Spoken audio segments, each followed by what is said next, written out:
बिस्मिल्लाहिर्रहमानिर्रहीम। नबूवत से कबल हज़रत शुएब अलैहिस्सलाम के यहाँ हज़रत मूसा अलैहिस्सलाम बकरियाँ चुराया करते थे। एक दिन एक बकरी रेवड़ से अलग होकर कहीं खो गई। हज़रत मूसा अलैहिस्सलाम जंगल में इसे आगे पीछे तलाश करते करते बहुत दूर निकल गए। इससे आप अलैहिस्सलाम के पाँव मुबारक पर वर्म आ गई और ज़ख्मी भी हो गए। बकरी थक हार कर एक जगह खड़ी हो गई। तब जाकर कहीं हज़रत मूसा अलैहिस्सलाम के हाथ आई।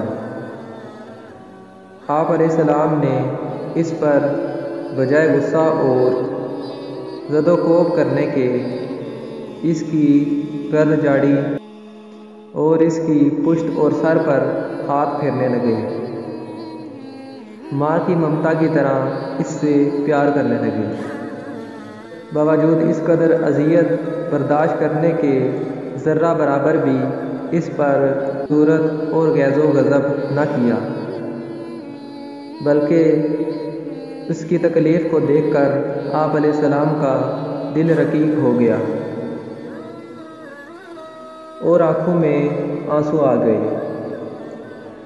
बकरी से कहने लगे, फ़र्ज़ किया तुझको मुझ पर रहम नहीं आया, इसलिए तूने मुझे थकाया और परेशान किया, लेकिन तुझे अपने ऊपर रहम क्यों न आया?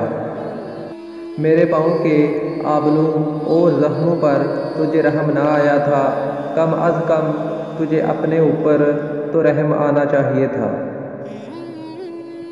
इसी वक्त मलाइका से हक़ ताला ने फरमाया कि नबूवत के लिए हज़रत मूसा अलैहिस्सलाम ज़ेबा हैं। उम्मत का गम खाने और उनकी तरफ से इज़ा रसानी के तहम्मुल के लिए जिस हौसला और जिस दिलो जिगर की ज़रूरत होती है, वो खूबी इनमें मौजूद है। नबूवत से कबल तकरीबन कई नबियों अलैहिस्सलाम ने बकरियां चराईं।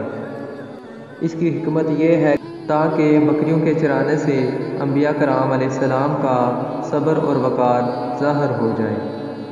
ये बकरियों की चरवाही सब्र व हिलम की आदत पैदा करती है, क्योंकि बकरियां अक्सर मुख्तलिफ जानब बिखर जाती हैं।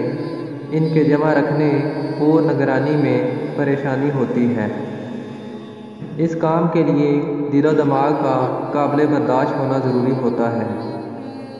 दरसे हयात महलूके खुदा पर रहम करने से दुनिया और आखिरत में सरफराजी अता होती है।